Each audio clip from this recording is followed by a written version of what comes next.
And now, it's time for another Dice Tower review with Tom Vasel. Hey folks, I'm Tom Vasel, and today we're taking a look at Pikoko. This is a trick-taking game, like hearts and things like that, but with peacocks. Peacocks with the cards in them, or looking like a peacock. This is a trick-taking game in which you don't get to play your own hand. In fact, you don't even know what's in your own hand. You hope your hand is good, or maybe you don't care. Either way, you're guessing how many people will take tricks. It's done in a unique way. Here's how it plays.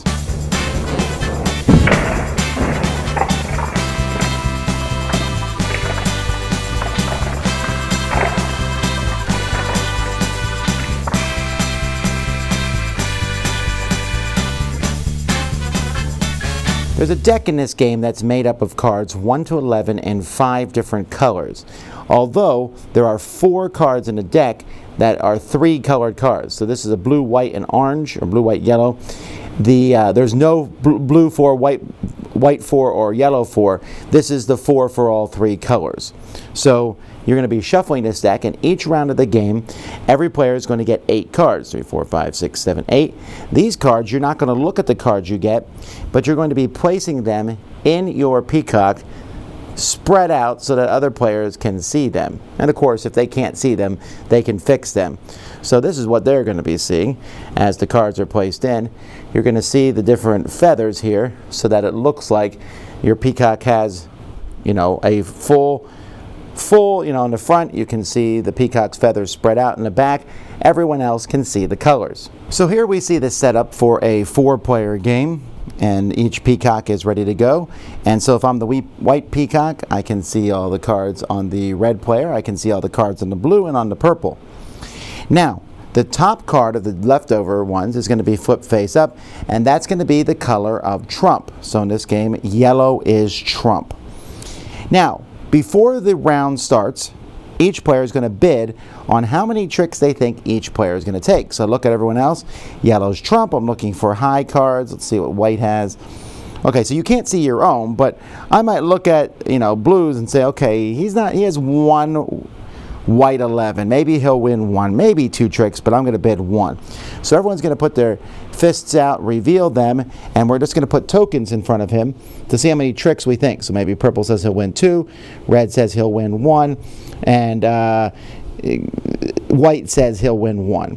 And we keep going around doing that. And then you bid on yourself. How many tricks do you think you'll take? You do this. Everyone's going to do this at the same time.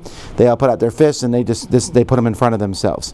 So at the end of the round, maybe blue sees 1, 2, 1, so blue feels safe putting 1 chip out in front. Then you're going to put out a confidence card. Now, if you put this card out, you're going to get 1 point. That's it. Nothing else. But if you put one of these cards out, you're going to say the number of chips I put in front of that person is absolutely correct. If that's correct, you're going to get 3 points at the end of the round. If not, you're going to lose 1 point. So you can take a guaranteed point, or you can go for 3. Once we do that, the round begins. So this plays like a standard trick-taking game, except you're playing for the person on your left. You're going to play their cards. And so the first card can be played, so maybe I'll play an 8 red. Now each other player, or the person playing for you, has to play the same color unless they don't have it, in which case they can play anything. So this one, they have to play this one, even this is a red. Because red was led, this becomes a red. And then the next person, they have a red, so they'll play this 6 red. You can choose which one to play. And then this person will play the 11 red for me. The highest card in that, of all the ones that's played, wins that trick, so that's 1 trick that they have won. They also lead the next trick. Now, if any trump card is played, a yellow card in this case, and sometimes there is no trump, if you turn over a multicolored card, there's no trump that round. But if a trump card is played, then the highest trump card wins a trick. Otherwise, the highest card of the color lead wins. And you keep playing till 8 tricks have been played.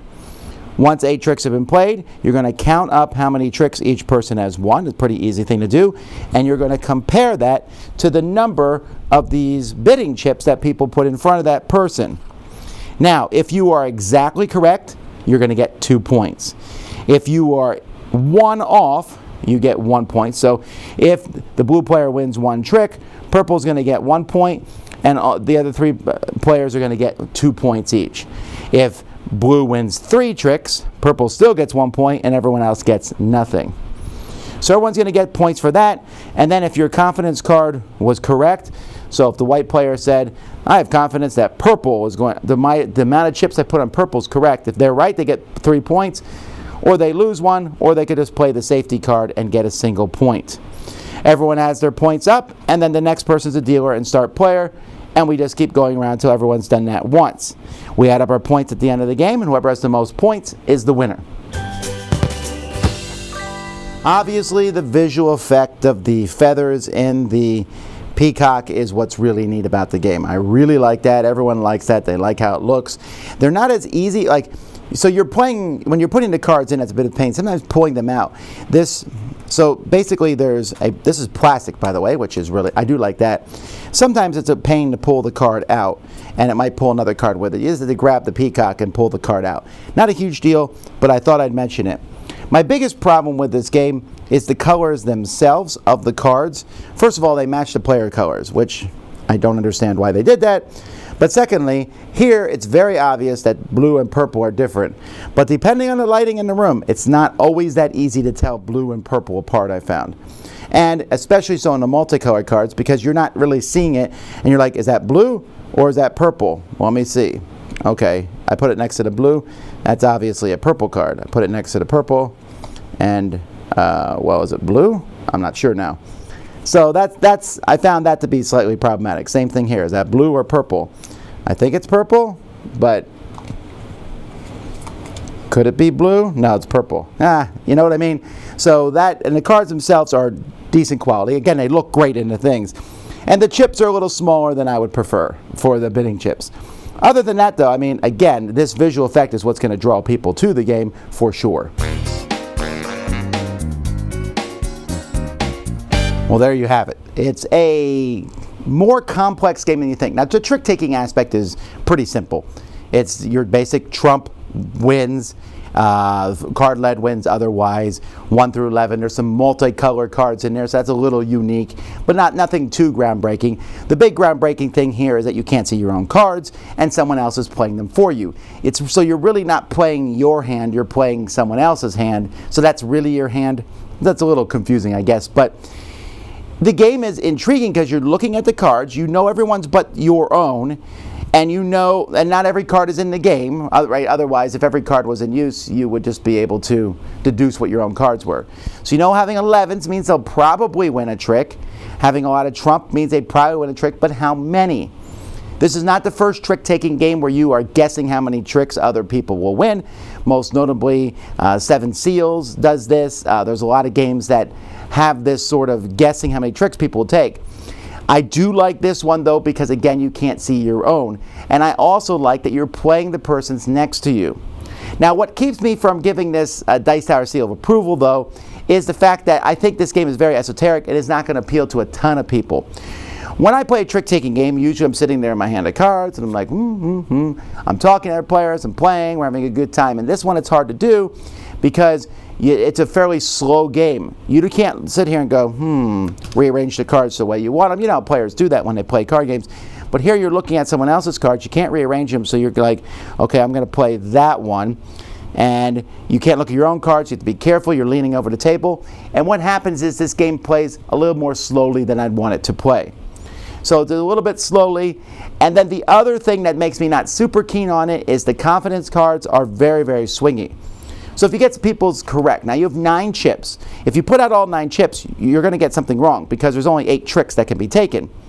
However, so you could put out 8 exactly, and so you could get everyone right. So 2, 4, 6, 8 points. That's a lot of points that you can get. However, if you get the confidence card right, that's 3 points. If you get it wrong, it's -1, so that's a 4 swing. So if I get my confidence card right and you get yours wrong, I got +3, you got -1. That 4-point swing is very powerful, and in each of the games I played, that has won the game for whoever got it correct. You can say, well, you should pick the one you're totally in confidence with. Sure, but here's another thing. You're not playing everyone's hands. You're playing one person's hand. So someone else could play a hand poorly, in your opinion, or just deliberately tank someone from getting a trick, and you can go, oh, well, so much for me bidding on this or me or that one. So again, I like the game, and I would play it. I just wouldn't choose it over other trick-taking games because I think it's a little slower and a little more in-depth than most people are going to be looking for to play. Fascinating looking game, fascinating playing game, and it's fun, just misses that whole ease of sitting there and having a great time around the table.